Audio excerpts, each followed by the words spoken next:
하나님 구약의 역사를 보면요, 하나님은 자기 백성으로 이스라엘 민족을 삼으셨어요. 하나님께서 이스라엘 민족을 선택하신 이유가 뭘까요? 이스라엘 민족이 뭐가 이뻐서 선택하셨을까요? 아니면 이스라엘 민족으로 하여금 잘 먹고 잘 살도록 하기 위해서 선택하셨을까요? 그렇지 않을 거예요. 이스라엘 민족을 선택하신 이유는 하나님을 알지 못하는 세상에 하나님이 온 우주의 왕이심을 드러내는 존재로 부르신 거예요. 그러니까 이스라엘이 존재하는 이유는, 하나님이 부르신 이유는 하나님을 알지 못하는 세상에 하나님이 왕입니다. 하나님이 창조주이십니다. 하나님은 하나님의 계획과 뜻대로 이 세상을 움직여 가십니다. 세상은 군사력으로, 돈으로, 힘으로 움직이는 것 같지만 사실은 그 모든 군사력, 돈, 힘, 외교력, 이 모든 것들도 하나님께서 움직이는 것들입니다. 그래서 하나님만이 온 우주의 왕이십니다. 이걸 드러내는 존재로 이스라엘을 부르신 거예요. 그래서 이스라엘을 가나안 땅에 살게 하셨는데요. 우리 지도 한번 띄워주실까요? 제가 가능하면 좀 심플하게 볼 수 있는 지도로 이렇게 골랐는데요. 잘 보이시나요? 혹시 눈이 좀 침침하신 분들도 잘 보이시죠? 자, 이게 이스라엘 지도인데요. 혹시 보시면 요 왼쪽 부분에 이스라엘이라고 보이시나요? 그 이스라엘 요 조그만 땅이에요. 성도님들 보시기에 이제 왼쪽이죠. 이 왼쪽으로는 바다 지중해고요. 오른쪽으로는 요단강의 사막이에요. 사막. 그리고 아래로는 애굽이라는 강대국이 있고요. 위쪽으로는 시리아, 아수르, 바벨론이라고 하는 강대국들이 포진돼 있어요. 그 사이에 가나안 땅은 조그맣게 있어요. 이 가나안 땅이 남북으로 한 400km, 그러니까 여기 안중에서 부산역까지가 370km 정도 되거든요. 딱 그 정도 거리. 좌우로 한 120km예요. 그 가나안 땅이. 여기 평택에서 원주까지가 한 130km 돼요. 그러니까 이 가나안 땅이라고 하는 건 대한민국 남한 땅보다도 훨씬 조그만 땅인 거죠. 이 조그만 땅이 아래 위로 길고요. 아래 위로는 강대국들이 포진되어 있고요. 그러니까 요 가나안 땅은요, 강대국이 될 수 없는 지역이에요. 요 지역은. 이 땅 자체가. 그리고 그 이집트라고 불리는 곳이 애굽이에요. 저 애굽이 저 위로 시리아나 아수르를 이렇게 공격하려고, 제국주의가 확장되기 위해서 공격하려고 할 때는 항상 저 이스라엘 가나안 땅을 지나가야 됩니다. 반대로 저 아수르나 시리아도 저 애굽 땅을 치러 오려면, 애굽 땅을 치면 옆으로 가면 이제 아프리카 대륙이 나오거든요. 그러니까 저 애굽을 치려면 요 가나안 땅을 지나가야 돼요. 요 가나안 땅은요, 그 자체로도 강대국이 될 수 없는 땅임과 동시에 아래 위에 있는 강대국들의 전쟁터가 되는 거예요. 여러분들, 그 전쟁을 하면 어떤 나라가 제일 피해를 많이 봅니까? 패전국이 아니고 전쟁터가 되는 나라. 전쟁터가 되는 나라가 제일 많은 피해를 봐요. 그러니까 가나안 땅이 딱 그런 땅인 거예요. 자, 그럼 생각해 보세요. 이 가나안 땅은 이 주변의 강대국들에게 얼마나 무시당하고 얼마나 초라하고, 맨날 뭐 치면 무너지고 치면 무너지는 이런 땅이잖아요. 풍전등화의 땅인 거잖아요. 얼마나 현실적으로 초라하고 나약하고 한심하고 허접한 삶을 살았을까 싶은 거예요. 저 가나안 땅에서 이스라엘 민족이. 그러면 왜 하나님은 자기 백성을, 온 우주의 왕이시잖아요. 온 땅을 창조하신 하나님께서 자기 백성을 왜 저렇게 초라하고 아무것도 아닌 강대국이 될 수 없는 가나안 땅에 놓으셨을까 하는 거예요. 여러분들, 그 이스라엘의 이게 조상이 아브라함이잖아요. 아브라함이 어디 출신입니까? 바벨론 땅이거든요. 갈대우르라고 하는. 그러면 아브라함이 바벨론 땅에 있을 때, 그래, 아브라함이 너 거기 있어. 거기서 우리 내 나라를 한번 해보자 해서 바벨론 땅에서 하나님의 백성을 세우시면 되잖아요. 언제 이렇게 뭐 강들이 만나고 강대국이 될 수 있는 지형인데, 근데 굳이 저 바벨론에 살고 있는 아브라함을 굳이 끌어다가 가나안 땅에 갖다 놓으신 거예요, 하나님이. 또 이스라엘 민족이 또 애굽에서 한 400여 년을 살잖아요. 그러면 저 애굽 땅에 있을 때, 자, 그럼 애굽 땅에서 자, 하나님의 나라를 한번 시작해보자, 이러면 되잖아요. 저 애굽 땅에서 이제 강대국을 만들면 되잖아요. 그런데 저 애굽 땅에 있던 이스라엘 백성들을 굳이 데리고 나와서 그 힘겨운 40년 광야 생활을 지나고 그 생고생을 하면서 갖다 놓은 곳이 가나안 땅인 거예요. 예, 이제 지도 접으셔도 됩니다. 그럼 생각해 보세요. 도대체 하나님은 왜 그러신 걸까요? 왜 자기 백성을 이렇게 자꾸 초라한 가나안 땅으로 부르셨을까 싶은 거예요. 자, 이유는 분명합니다. 하나님만 의지하라는 거죠. 하나님만 의지하라는 거예요.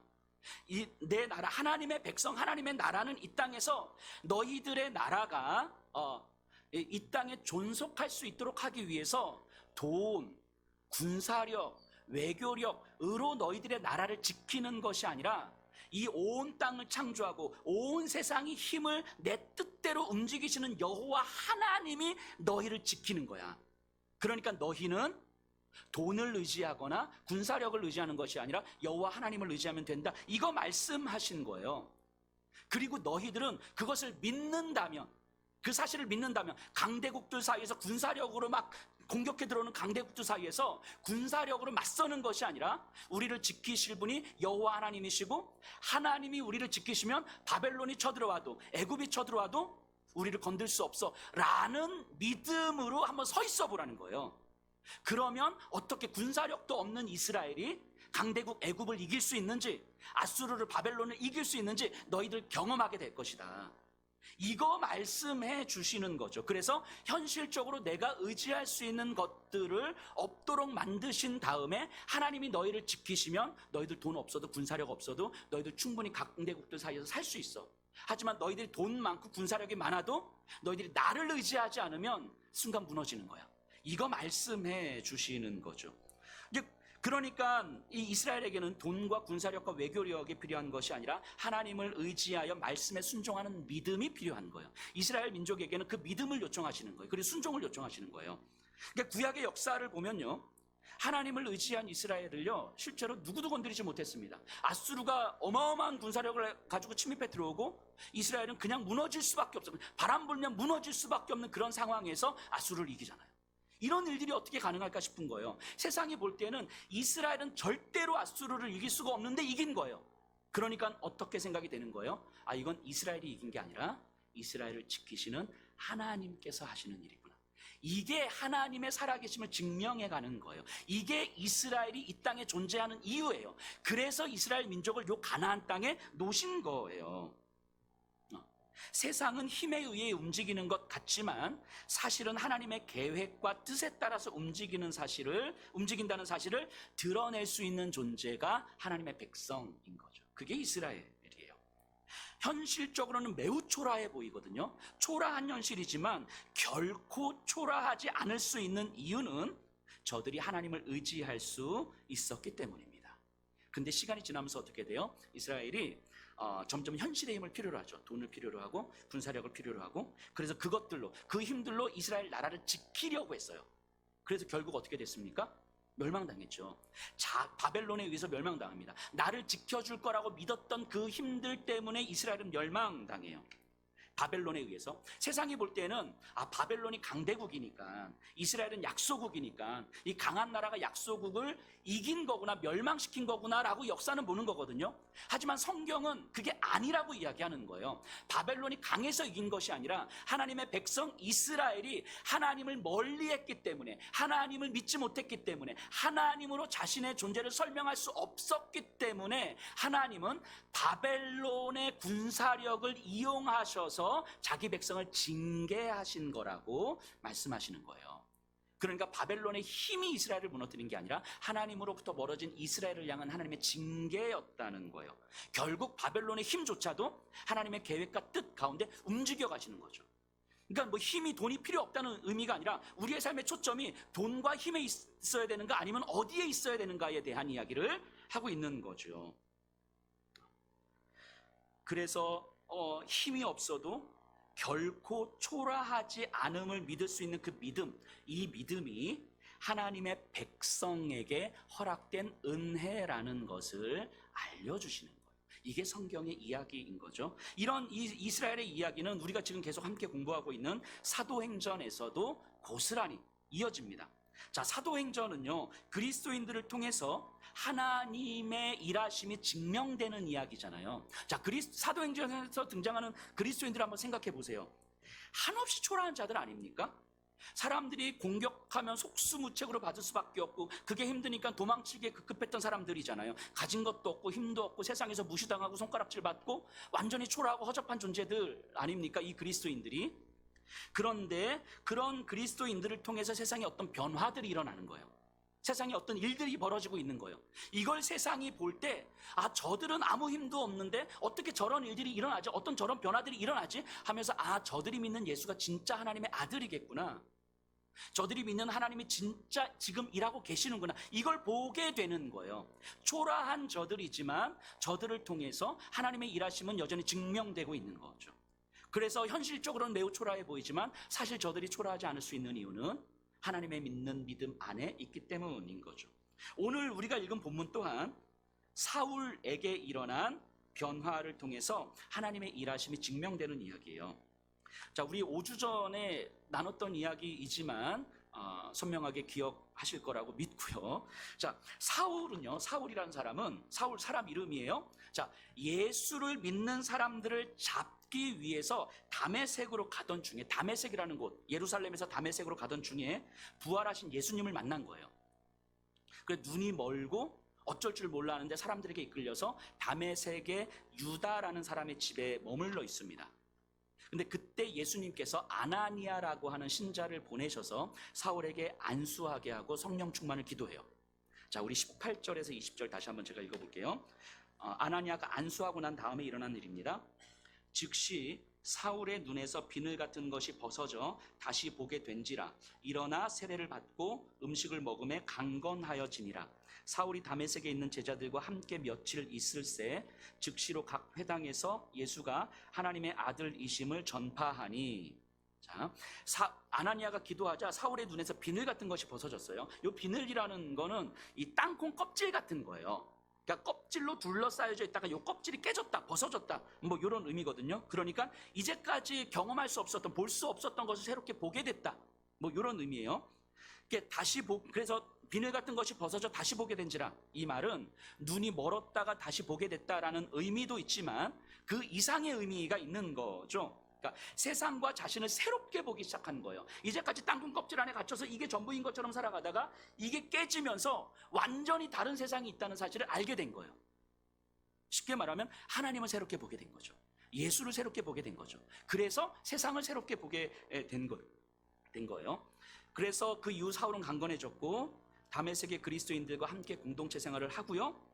그리고 나서 사울이 한 일이 다메섹 회당에 가서 예수가 하나님의 아들입니다, 이 이야기를 전했어요. 자, 눈을 뜨게 된 사울에게 일어난 두 가지 일, 비늘 같은 것이 벗어진 다음에 사울에게 일어난 두 가지 일이 뭐냐면 다메섹에 있는 그리스도인 공동체와 함께 생활했다는 것이고요, 회당에서 예수가 하나님의 아들이라는 사실을 전했다는 거예요. 근데 이 사울의 삶을 비추어 볼 때 이 두 가지가 얼마나 놀라운 일인지를 우리가 이제 생각해 보셔야 되는데요. 사울은 유대교인이죠. 유대교인. 이스라엘의 민족의 종교라고 생각하시면 돼요. 자, 유대교는요, 자신들이 하나님의 백성이라고 믿었어요. 하나님 우리를 자신의 백성 삼아 주셨다고 믿었어요. 그리고 언젠가는 메시아, 즉 하나님의 아들이 오셔서 세상을 심판하고 하나님의 백성들과 함께 이 세상을 다스리실 거예요. 그러면 우리가 하나님의 백성이라는 증거가 있어야 되잖아요. 그래야지 메시아를 기다리잖아요. 우리가 하나님의 백성이라는 증거, 우리가 하나님의 백성이라는 것을 증명할 수 있는 방식이 율법을 철저하게 지키는 거였어요. 그래서 이 유대교 사람들은요, 안식일, 음식법, 정결구례, 이렇게 먹을 거 못 먹을 거, 부정한 거 정한 거 이런 것들을 철저하게 지킴으로써 이 율법을 철저하게 지키는 걸 보니까 우리가 하나님의 백성이구나 라는 사실을 증명하고 있는 거죠. 바꿔 말하면 율법을 지키지 않는 사람들을 보면 하나님의 백성이 아닌 거구나, 그러면 그 사람은 메시아가 다시 오실 때에 심판받겠구나, 이렇게 생각하는 거죠. 그러니까 유대교인들이 볼 때에 예수는 어떤 사람입니까? 안식일을 어겼어요. 안식일에 막 밀을 먹고, 그리고 정결법을 어겼어요.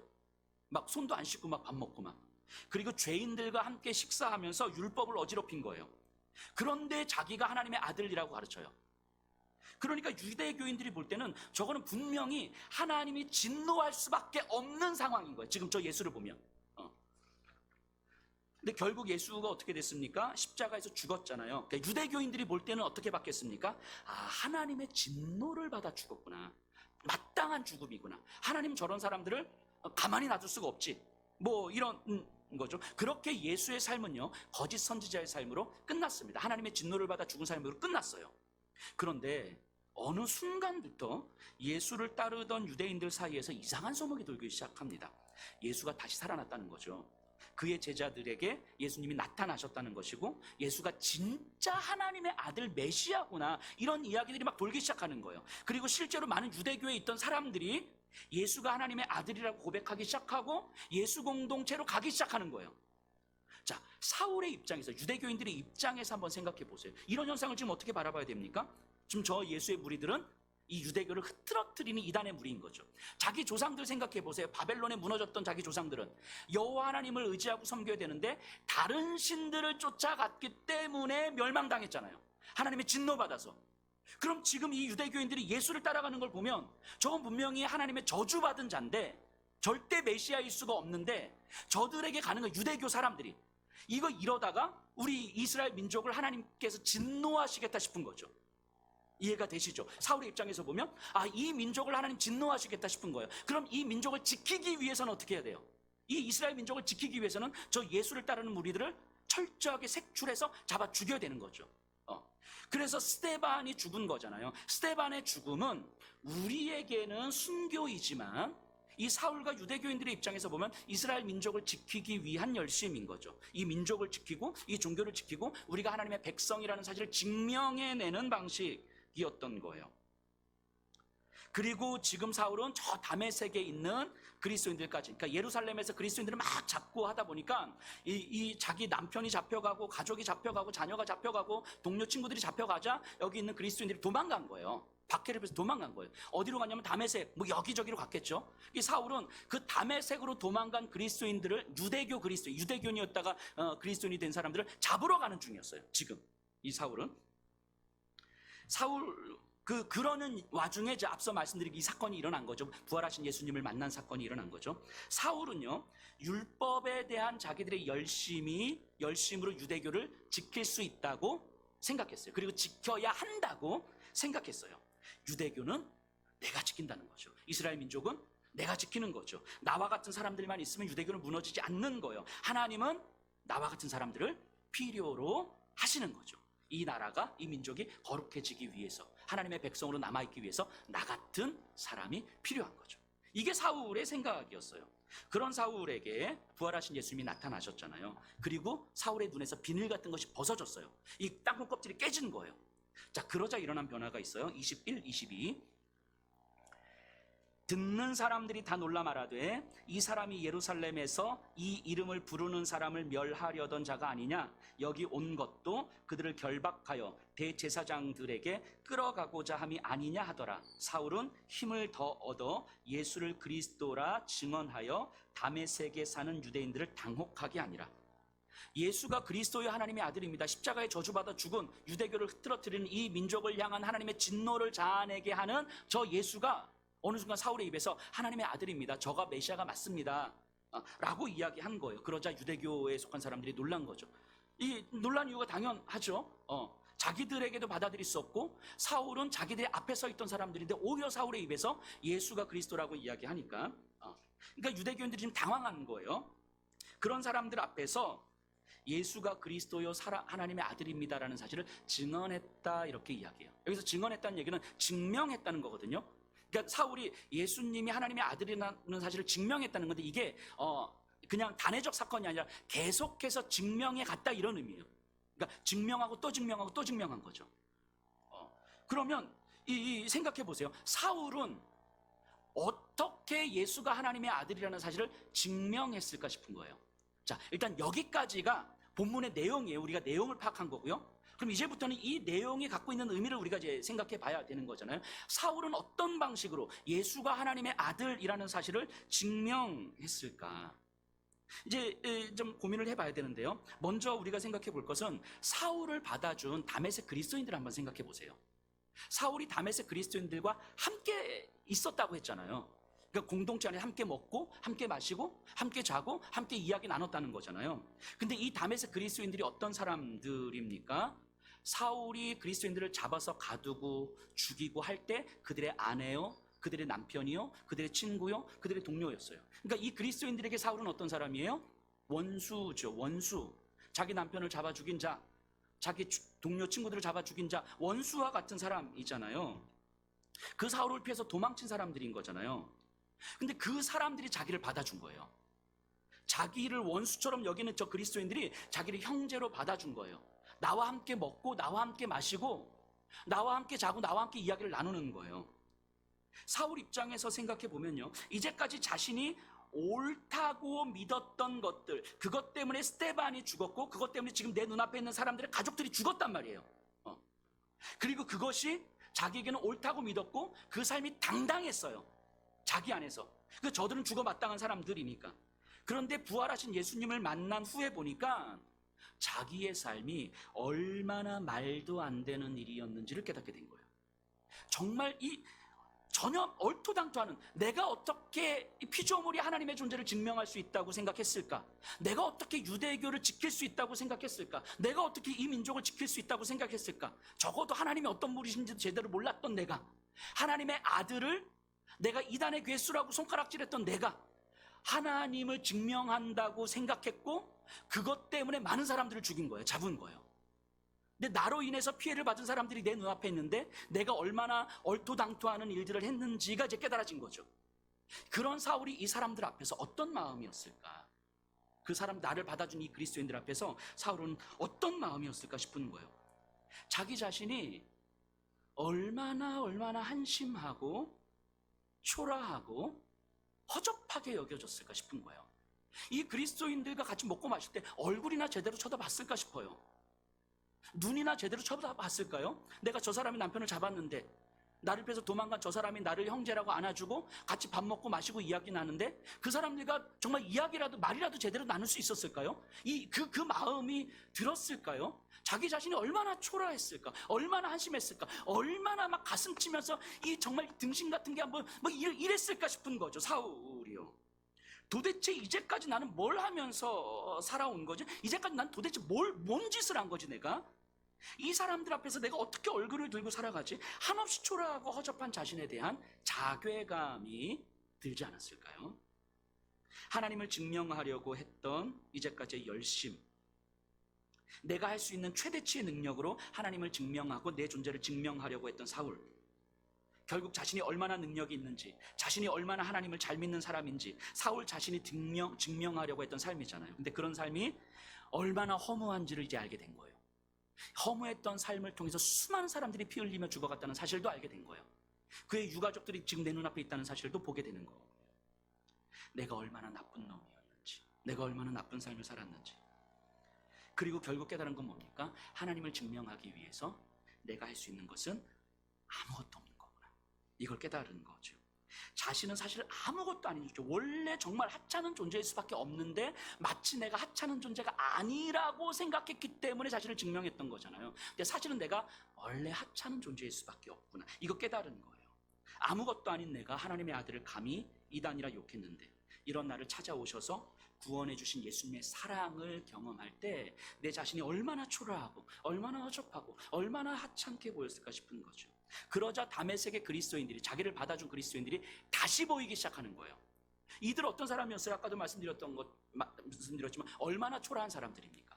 박해받을 때 다 도망갈 수밖에 없고 가진 것 하나 없고 사람들에게 온갖 수모와 모욕을 당하고 손가락질 받고 먹을 것 빵 하나 없어가지고 전전긍긍하는 이런 사람들이었던 거잖아요. 현실적으로는 정말 초라하고 비참하고 허접한 사람들이거든요. 근데 이런 사람들이 어떻게 원수와도 같은 나를 받아줄 수 있었을까?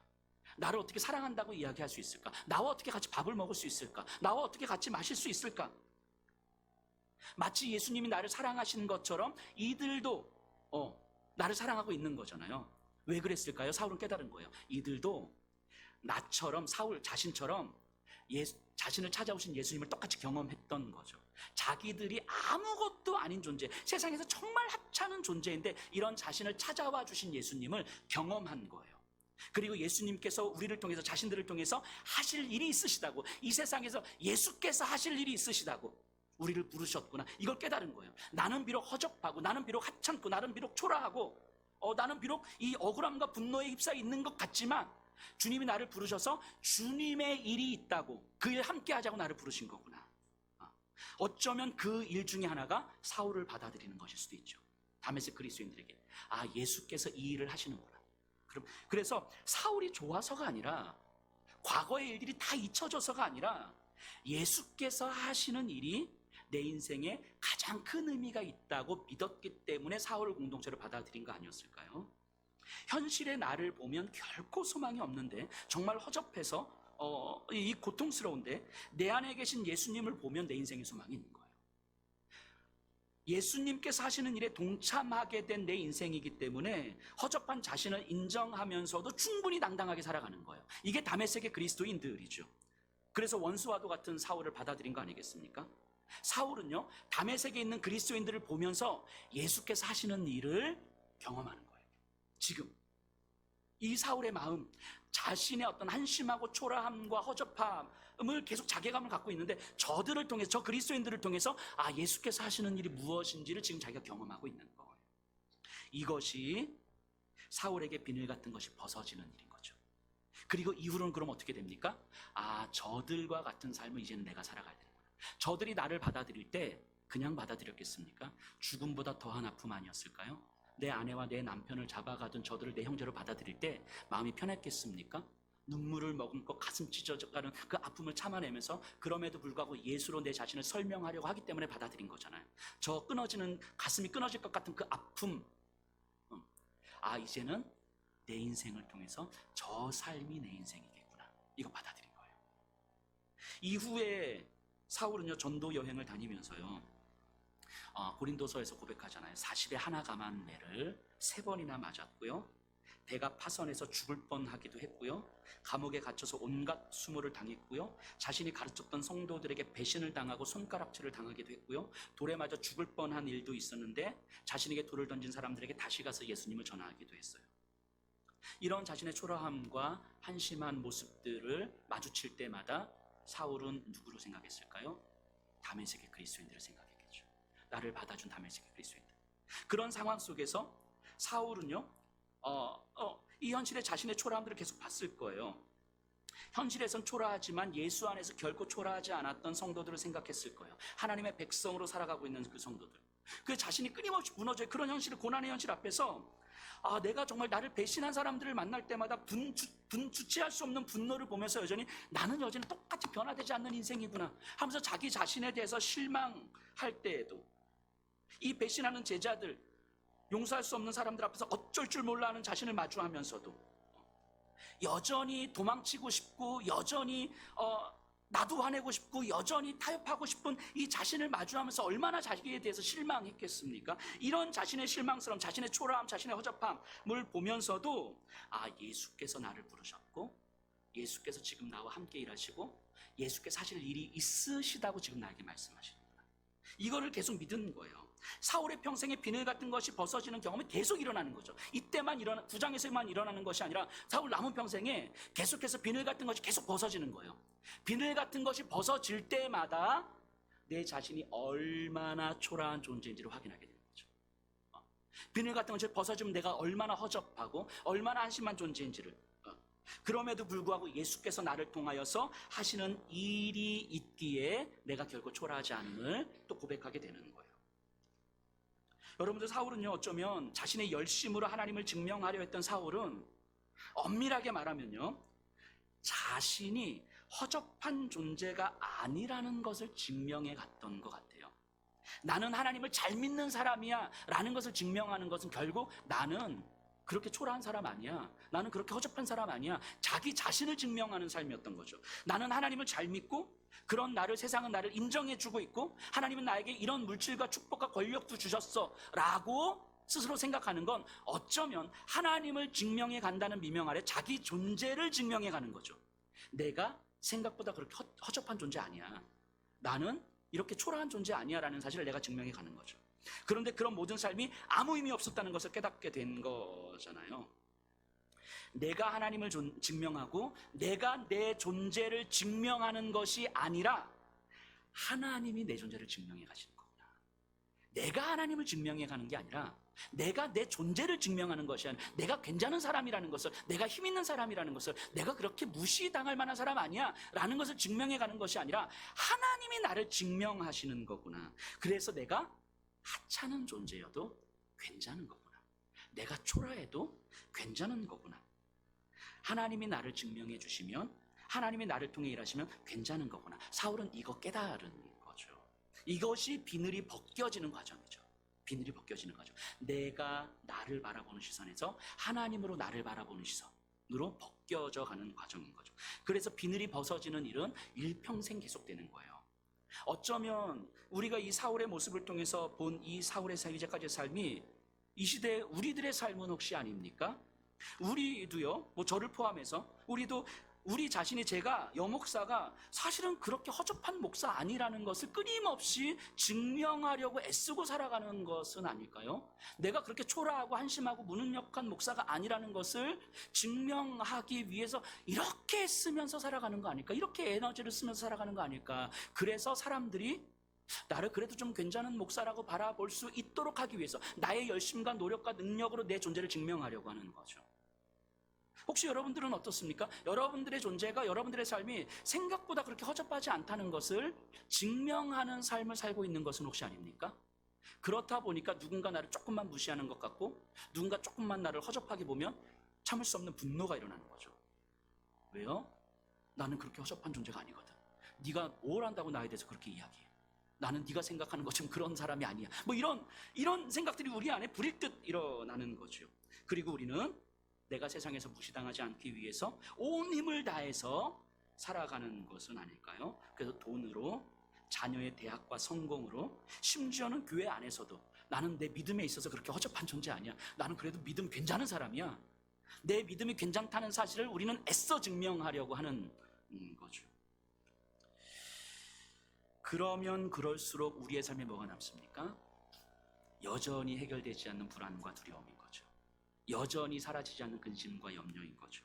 그러면 그럴수록 하나님을 의지하는 삶보다는 내 힘을 키워가는 삶을 되는 거죠. 믿음으로 하나님을 증명한다는 그 하나님을 이용해서 내 힘을 길러가는 거죠. 하나님을 믿는 내가 이렇게 허접하지 않아.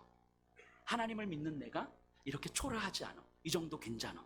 이런 것들을 끊임없이 증명해 가려고 하는 거죠. 마치 이스라엘 민족이 가나안 땅에 하나님께서 놓아두셨는데 애굽에서 살고 싶어하고 바벨론 땅에서 살고 싶어하는 것처럼, 하나님 우리가 저 땅에서 살면 더 잘 살 것 같은데, 마치 이런 것처럼 우리도 하나님은 우리를 우리의 삶으로 부르셨는데 하나님을 의지하는 방식이 아니라 내가 내 존재를 증명하는 방식으로 살아가고 있는 것은 아닙니까? 지난 주간에 좀 여러 가지 일들이 좀 있었는데 그 중에 어느 분과 이제 이야기를 좀 나누는데, 믿음이 없는 분이에요. 한참 이야기를 나누는데 이분이 이런 말씀을 하시더라고요. 목사님, 자기는 신을 믿는 사람들, 종교를 믿는 사람들은 비겁한 사람들이라고 생각한다고. 자신의 나약함을 신에 기대어 살아가는 거 아니냐고. 이 현실에서 자기가 할 수 있는 일들이 많고, 그리고 뭔가 능력을 개발해서 뭔가를 해야 되는데 그럴 자신이 없으니까 마치 신에 기대서 그냥 다 괜찮은 것처럼 살아가고 있는 거 아니냐고. 그래서 자기는 신을 믿는 사람은 되게 비겁하고 나약한 사람이라고 생각합니다 라고 이야기를 하는 거예요. 이런 이야기 많이 하시죠, 주변에서. 여러분들 어떻습니까? 이런 말을 들으면 뭐라고 반응하시겠습니까? 아니야 이씨 이렇게 막 싸우시겠어요? 그러면 그래 맞아 뭐 이렇게 수긍하시겠어요? 제가 이렇게 이야기했어요. 맞습니다. 당신의 말이 맞습니다. 신을 어설프게 믿으면 그렇게 살아요.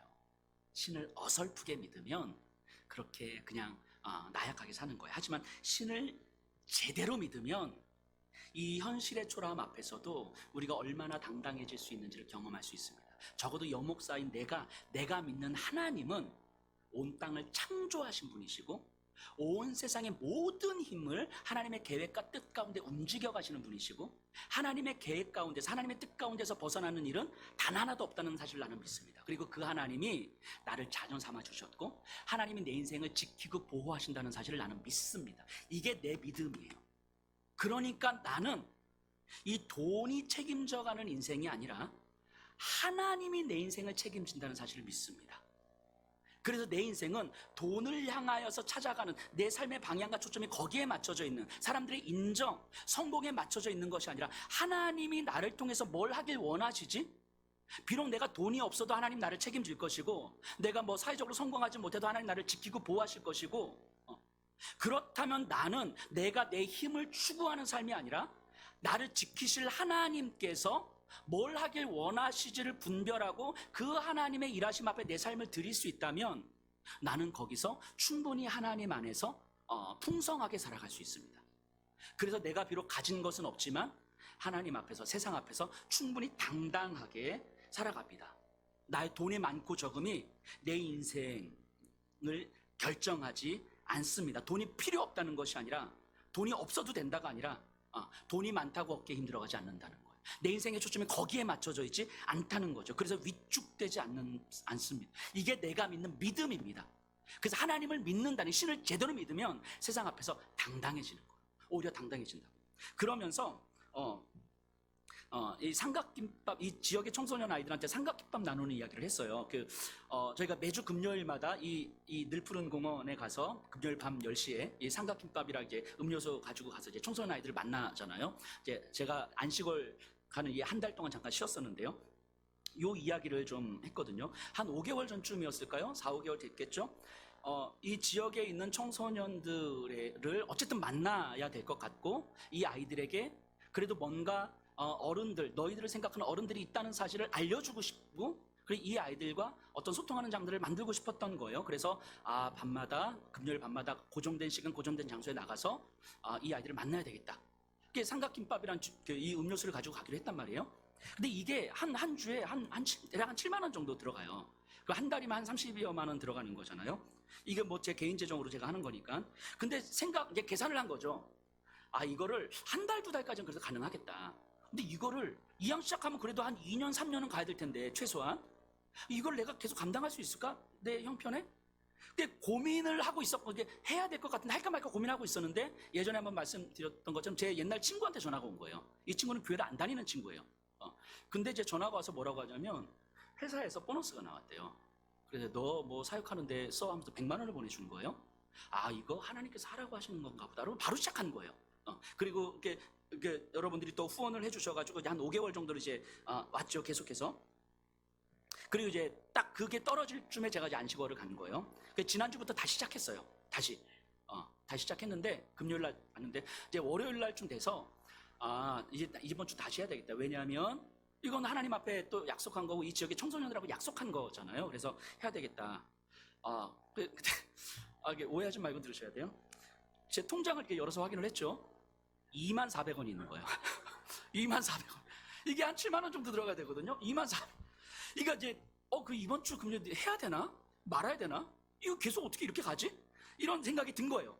그런데 제 안에서 그래도 이건 해야 되는 거지. 이건 아이들하고 약속한 거니까. 그리고 또 하나님 앞에 기도하면서 준비했던 거니까. 그런데 갔다가 목요일, 금요일 돼도 돈이 없으면 뭐 안 하면 되는 거지. 뭐 이런 생각을 한 거죠. 그렇다고 제가 많은 분들에게 이것 좀 도와주세요 이러지 않잖아요. 그냥 주시는 대로 가는 거니까. 없으면 못 하는 거지 뭐 하면서 해야 되겠다라고 마음을 먹었어요. 근데 화요일 날 그 100만 원 보내던 친구한테 전화가 온 거예요. 그때 이후로 처음이에요. 전화 와서 뭐 어쩐 일이야? 그래서 주식이 좀 됐대요. 그래서 50만 원을 보내준 거예요, 저한테. 제가 그 친구한테 그랬어요. 야, 나는 개인적으로 뭐 주식하는 거 그렇게 좋아하진 않지만 너는 주식 잘 됐으면 좋겠다. 네 주식 잘 됐으면 좋겠다. 그래서 지금은 50만 원 보냈지만 나중에 한 5천만 원 좀 보내. 야, 내가 너 기도할게. 그래서 시작했어요.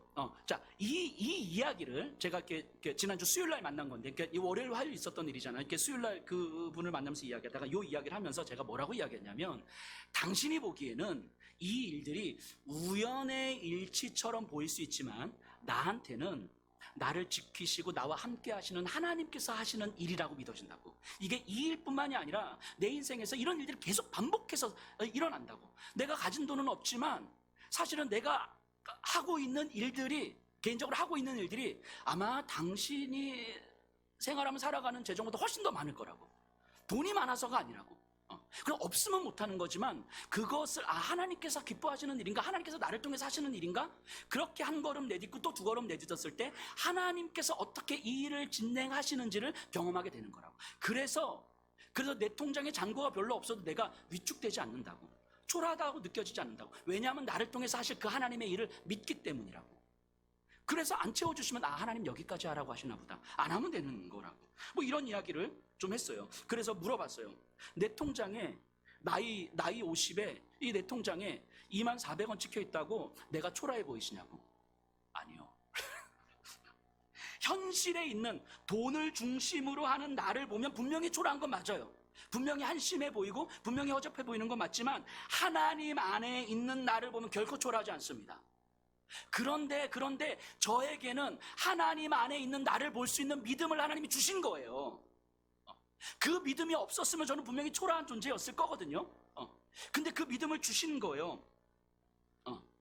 그렇기 때문에 세상 앞에서 얼마든지 당당해질 수 있어요. 내가 돈이 없어도, 내가 가진 능력이 별로 없어도, 내가 세상이 볼 땐 초라하고 하찮게 보여도 세상 앞에서 얼마든지 당당해질 수 있는 거예요. 나 때문이 아니라 하나님 안에 있는 나를 볼 수 있다면, 그 하나님께서 나를 통해서 어떤 일을 하시는지를 기대할 수 있다면 가진 것이 없어도 얼마든지 당당할 수 있는 거죠. 나의 허접함을 인정하는 거예요. 인정하지만 그 허접함이 내 인생을 결정하지 않아요. 이것이 믿어지는 거예요. 이분이 저를 보면서 자기는 그 신에 대한 경험이 없기 때문에 그게 잘 모르겠다고. 근데 목사님의 말이 진짜인 것 같고 그 삶이 진짜라면 괜찮을 것 같다고. 그리고 부럽기도 하다고. 어떻게 그렇게 살아가죠? 그래서 제가 책을 하나 싹 내밀면서 우리 함께 소망해 보자고. 그리고 2주에 한 번씩 나하고 고정적으로 만나서 책 나눔하자고. 그래서 10월 달부터 2주에 한 번씩 저하고 만나기로 했어요. 고정적으로. 수요일 오후에. 그래서 계속 책 나누면, 그리고 우리 함께 경험해가지고. 네, 알겠습니다. 여러분 어떻습니까? 통장 잔고에 돈이 별로 없는 제가 초라해 보이십니까? 세상의 시선 안에 갇혀 있으면 초라한 건 맞지만요, 나를 통해서 일하시는 예수님 안에서 보면 결코 초라하지 않아요. 이건 누가 나한테 얘기해 주는 것이 아니라 이게 믿음이라고요. 믿음. 신을 제대로 믿으면 이 믿음은 우리를 이렇게 살게 하는 거예요. 그래서 우리의 삶의 초점이 어떻게 하면 힘을 더 가져야 되지? 어떻게 하면 돈을 더 가져야 되지? 어떻게 하면 내가 사람들에게 인정받는 삶을 살아가야 돼? 여기에 초점을 맞추지 않는단 말이에요. 현실의 초라함, 현실의 허접함을 견딜 수 있는 힘은 바로 여기서 나오는 거죠. 여러분들도 마찬가지 아닙니까? 어쩌면 이 자리에 계신 분들은 저보다는 훨씬 더 나으시겠지만 세상에 볼 때는 때로는 좀 초라해 보이기도 하고 허접해 보일 수도 있습니다. 여러분들 스스로가 자신을 볼 때 나는 왜 이렇게 초라하지? 나는 왜 이렇게 허접하지? 한심하지? 이렇게 볼 수도 있어요. 자존감이 바닥을 떨어뜨릴 수도 있는 거죠. 가진 것도 없고 할 수 있는 것도 없고 많은 사람들에게 인정을 받는 것도 아니고 심지어 믿음 생활도 제대로 못하는 것 같고 이런 자신이 정말 허접하게 여겨질지도 모르겠습니다. 하지만 분명한 건요, 여러분들은 결코 초라하지 않습니다. 여러분들은 결코 허접하지 않아요. 하나님이 하나님의 백성을 가나안 땅에 살게 하신 이유가 있는 것처럼 지금 여러분들의 삶을 허락하신 하나님의 이유가 있는 거예요. 여러분들의 인생을 책임지시는 분이 누구이신지를 보라는 거예요. 여러분들이 세상의 시선에서 허접하다고 여겨지는 그 시선이 여러분들의 인생을 결정하지 않는다는 사실을 보라는 거예요. 여러분들의 인생을 결정하는 힘은 그런 것에 있는 것이 아니라, 여러분들이 갖고 없고에 있는 것이 아니라, 여러분들을 부르시고 여러분들을 사랑하시고 여러분들을 자녀 삼아주신 하나님 안에 있다는 사실을 보라고 이야기하는 거예요. 그게 믿음이라고 이야기하는 것이고 그 믿음을 주시는 것이 은혜예요. 그 삶이라면요 결코 초라하지 않습니다. 결코 허접하지 않아요. 현실의 허접함을 충분하게 견딜 수 있습니다. 제가 이야기하고 좀 마무리를 하려고 하는데요, 이 이야기를 하고 예전에 한번 좀 말씀드린 것 같아요. 예전에 제가 그 부목사로 청년부 사역할 때였는데요, 어떤 한 청년이 있었는데 정말 많이 만나고 많이 이야기를 하고 뭐 이렇게 했어요. 근데 어느 주일이었는데 오후에 보니까 이 청년이 표정이 너무 안 좋은 거예요. 그래서 이제 차 한잔 마시면서 이야기를 나누는데 자기 마음이 너무 힘들다고. 그래서 그냥 보내면 안 될 것 같아서 붙잡아 놓고 새벽까지 같이 있었어요. 이야기도 하고 성경도 보면서. 그러다가 이제 밤을 꼴딱 샌 거죠. 그리고 이제 새벽 예배 시간이 다 돼서 야, 너 이제 출근해야 되니까 더 늦게 가면 차 막히니까 가라 해서 보냈어요. 그리고 나서 이제 그게 주일이었으니까 이제 월요일 오후에 전화를 했죠. 괜찮냐고. 그러니까 목소리도 밝고 괜찮은 거예요. 그래서 이제 좀 안심을 했죠. 그게 월요일이었어요. 근데 이제 수요일에 삼척경찰서에서 전화가 온 거예요. 삼척경찰서. 이 바닷가 해변가 앞에 이렇게 차가 있는데 차 문이 열려져 있고 차에 신발, 안경, 지갑, 핸드폰이 이렇게 놓여져 있고 이제 사람이 없는 거죠. 근데 이제 핸드폰에 보니까 최근 통화 목록에 이제 제 번호가 있으니까 이제 전화를 한 거예요. 그때부터 제가 정신이 나갔어요. 정신이 나가서 가볼 만한 곳을 막 다 찾고 삼척경찰서 전화하고 하긴 하면서 근데 아무 소식이 없는 거예요. 그러다 이제 주일 새벽에 이제 교회를 가려고 준비하는데 전화가 왔어요. 삼척경찰서에서 시신이 발견됐습니다. 이렇게 바다에 빠진 거죠. 그래서 그날 제가 뭐 설교를 어떻게 했는지도 잘 모르겠어요. 예배를 마치자마자 삼척으로 갔고요. 그리고 삼척에서 이제 3일 내내 이제 거기서 장례를 이렇게 치렀는데요. 3일 내내 장례식장에 있으면서 제가 제 자신이 너무 원망스러운 거예요. 제 자신이. 왜 원망스럽냐면 월요일 전화했는데 화요일 날 한 번만 더 전화해봤으면, 아니 내가 회사를 한번 찾아가 봤으면, 아니 그 모습을 보면서 야 너 힘드니까 월차 내고 하루 쉬어 이렇게라도 이야기했으면 이게 결과가 달라지지 않았을까? 이런 마음이 가득 찬 거죠. 그래서 제가 장례를 마치고 이제 왔는데 제가 3개월 동안 집에를 못 들어갔어요. 제가 두 발을 뻗고 잠을 자는 게 용납이 안 되는 거예요. 제 스스로가. 그래서 낮에는 사역하고 밤에는 교회에서 혼자서 막 기도하고 뭐 하나님 원망하고 막 그런 뭐 기도가 아닌 거죠. 그냥 하나님 앞에 소리 지르고 그러다가 살짝 쪽잠 자다가 새벽 예배 드리고 집에 가서 씻고 옷 갈아입고 나와서 또 사역하고 이렇게 3개월을 하는데 이런 마음이 계속 드는데 이게 그러다가 어느 순간 제가 나 사역 못하겠다. 나 같은 사람은 사역하면 안 되겠다 하는 생각이 든 거예요. 나 같은 사람은 사역을 하면 안 되겠다. 만일 그 자리에 내가 아니라 다른 사람이 있었으면 이런 일이 벌어지지 않았을 수도 있겠다. 내가 있었기 때문에 이런 일이 벌어졌겠다. 나 같은 사람은 사역을 하면 안 되겠다. 이런 마음이 이제 든 거죠. 그래서 담임 목사님한테 가서 저 사임하겠습니다. 이 이야기를 했는데 이제 목사님이 조금만 생각해 보자고. 그리고 이제 그냥 그렇게 이제 계속 교회에 있었어요. 그러다 어느 날 밤에 제가 그냥 계속 원망하고 기도하고 도저히 받아들일 수도 없고 이해될 수도 없는 현실 앞에서 도대체 어떻게 해야 됩니까? 라고 하다가 이제 찬양을 했거든요. 혼자서 밤에 그냥 피아노 앞에 앉아가지고 피아노를 치면서 이렇게 찬양을 하는데 그때 불렀던 찬양이 이거예요. 나를 지으신 이가 하나님, 나를 부르신 이가 하나님, 나를 보내신 이도 하나님, 나의 나 된 것은 다 하나님 은혜라. 근데 이 찬양을 부르는데 희한하죠. 이 찬양이 믿어지는 거예요. 이 찬양이 믿어지는 거예요. 이 상황이 이해가 되는 게 아니고 나를 지으신 분이 하나님이시고 나를 부르신 분이 하나님이시고 나를 보내신 분이 하나님이시구나. 지금 이 자리에 앉아있는 내가 너무 허접해서 견딜 수가 없는데 너무 한심하고 초라하고 도대체 나 같은 게 어떻게 목회를 한다고 지금 이 자리에 앉아있지 하면서 정말 견딜 수 없는, 차라리 도망가면 훨씬 더 마음 편할 것 같은데 그런 나를 여기로 부르신 분이 하나님이시구나.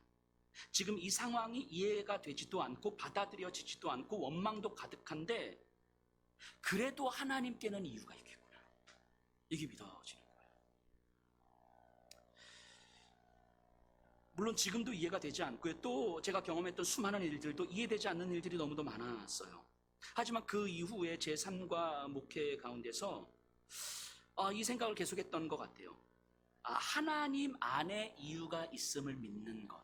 내가 받아들일 수 없는 현실, 내가 이해할 수 없는 현실, 내가 이렇게 무기력하고 나를 절망에 빠뜨리고 내가 근심하고 불안하고 두려울 수밖에 없는 현실, 도대체 여기서 어떻게 해야 될지 모르겠는 그 현실, 그럼에도 불구하고 하나님께는 이유가 있겠구나.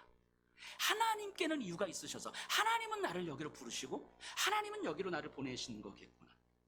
이 하나님의 이유를 찾으려는 몸부림이었던 것 같아요. 지금도 많이 부족하지만 그 남은 평생을 하나님 안에서 이유를 찾고 하나님의 이유를 움직이는 삶을 살아가려고 해요.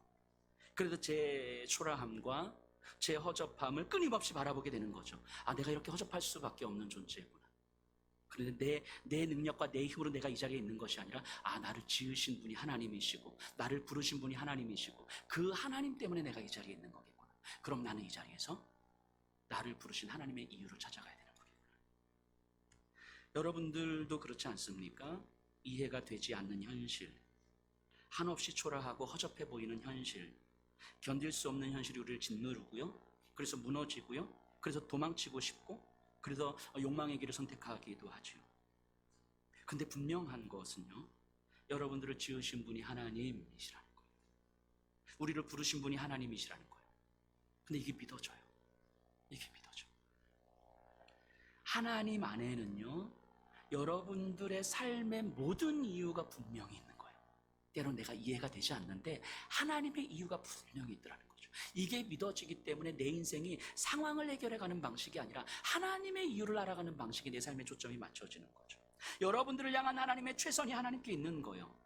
그 사실이 믿어지기를 간절히 소망합니다. 그리고 그 믿음 따라서 순종하시기를 간절히 소망합니다. 우리 성찬을 진행할 텐데요.